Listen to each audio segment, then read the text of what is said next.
욥은 친구들에게 정죄를 당하고 모함을 당하고 있습니다. 만일 여러분들이 주변에 있는 사람들에게 정죄를 당하거나 거짓말로 공격을 당할 때에 그 마음과 기분이 어떠한지를 아시지요? 그때의 욥이 어떻게 믿음 생활을 하였는지 오늘 본문의 말씀이 교훈을 주고 있습니다. 내가 지금 친구들에게 정죄를 당하고 거짓말로 고발을 당하고 있는데 나는 너희를 상대하는 것이 아니라 공의로우신 하나님 앞에서 판결을 받겠다라는 욥의 신앙입니다. 여러분, 거짓말을 이기기 위해서는 거짓말을 해서 이기는 것이 아니라 하나님의 말씀으로 이겨야 함을 기억하시고 하나님 앞에서 정당함을 호소할 수 있는 믿음이 있어야 된다라는 것입니다. 그래서 욥이 어떻게 하면 하나님을 만날 수 있고 그가 계신 곳으로 나아갈 수 있으랴 하며 고민을 하고 있습니다. 왜 하나님을 만나려 하지요? 자기의 억울함을, 자기의 죄를 확인하기 위하여 하나님을 만나고자 합니다.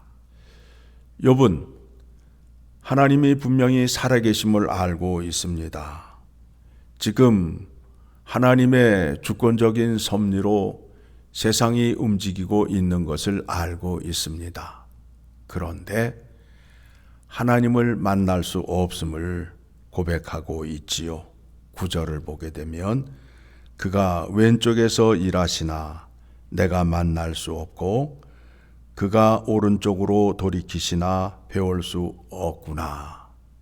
하나님을 만날 수 없음을 지금 고백하면서 10절 이후의 말씀을 보게 되면 하나님이 나를 만나두지 않는다 하더라도 나는 하나님을 떠나지 않고 하나님께서 뜻하신 바가 있어서 나는 하나님의 그 주권적인 섭리를 따르겠다라는 고백을 해요.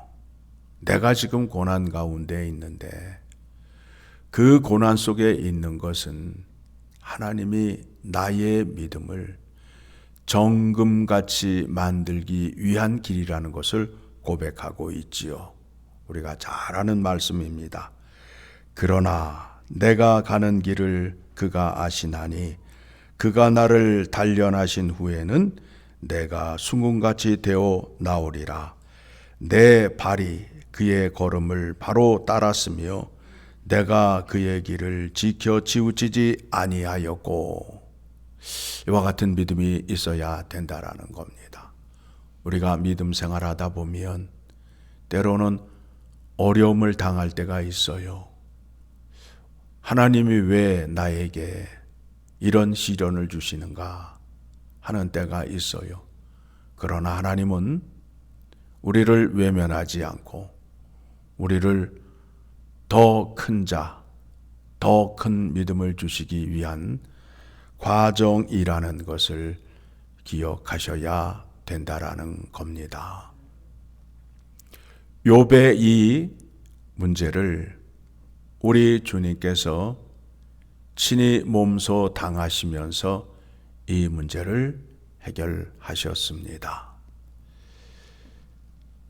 예수님께서 이 땅에 죄인을 구원하러 오셨는데 십자가를 지실 때에 하나님께서 그의 아들 예수 그리스도를 외면하셨어요.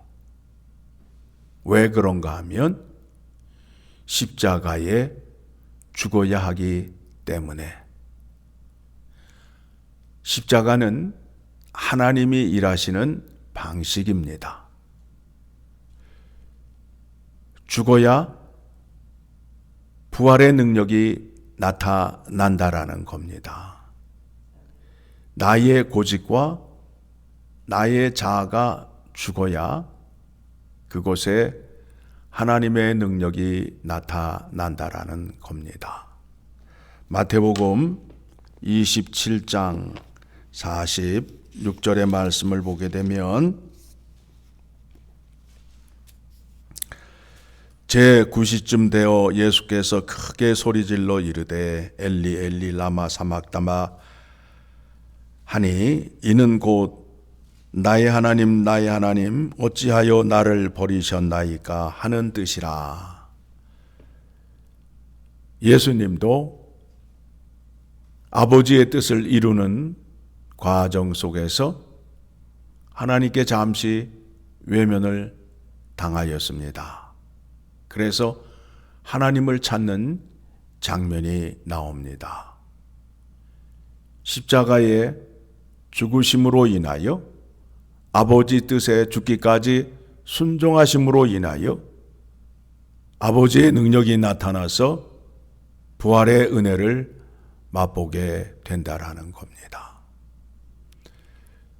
그 은혜를 예수 그리스도께서 이루시고 그 은혜를 죄인들에게 주시는 것을 확인하셔야 우리가 이 문제를 해결할 수 있는 지혜와 믿음을 얻을 수 있게 된다라는 겁니다. 바울이 예수님을 믿는 자들을 핍박함으로 인하여 예수님을 핍박하는 자요, 대적하는 자였습니다. 그에게 예수 그리스도의 십자가의 죽음과 부활의 은혜가 임함으로 인하여 그가 의로운 자가 되었습니다. 여러분, 우리가 성경 속에 등장하는 인물 가운데 예수님을 핍박하고 가장 적극적으로 활동했던 자가 누구냐 하면 사울이라는 청년이었습니다. 그런데 그가 다메섹 도상에서 예수님을 만남으로 인하여 십자가의 은혜를 받은 자가 되어서 그는 이와 같이 고백을 합니다. 고린도전서 15장 10절을 가게 되면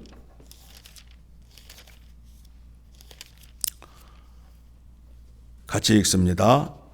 그러나 내가 나 된 것은 하나님의 은혜로 된 것이니 내게 주신 그의 은혜가 헛되지 아니하여 내가 모든 사도보다 더 많이 수고하였으나 내가 한 것이 아니요 오직 나와 함께 하신 하나님의 은혜로다.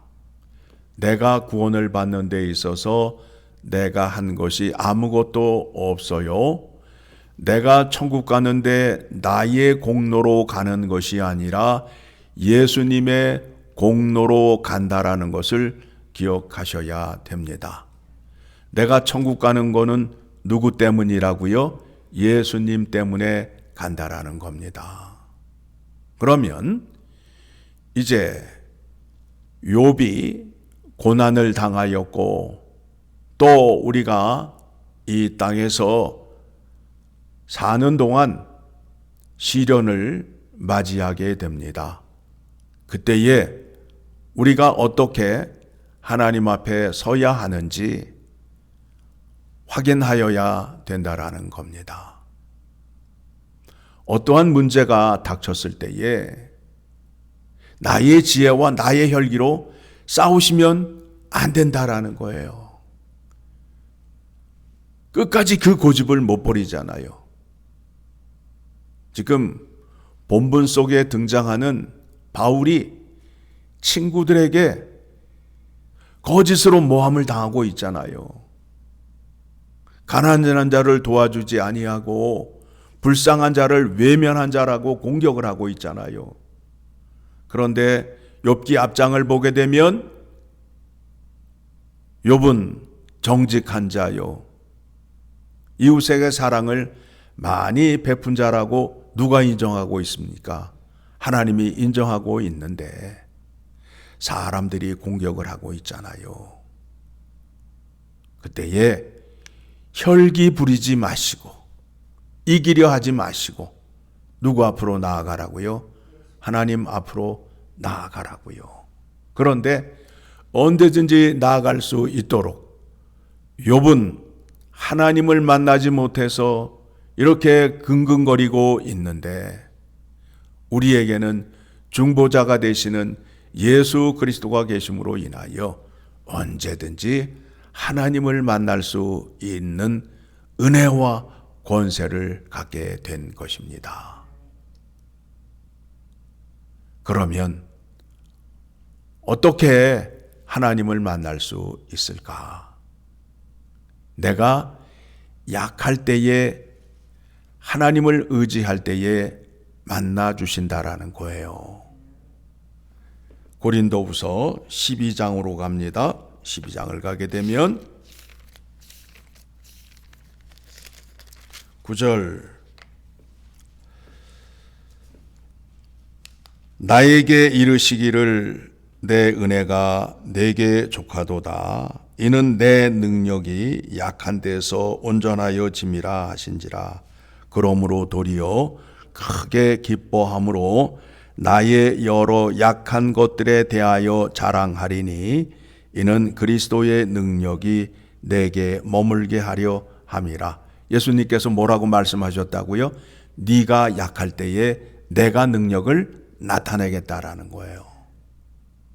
여러분의 고집과 여러분의 뜻을 주장하게 되면 예수님의 능력이 나타나지 않는다라는 겁니다.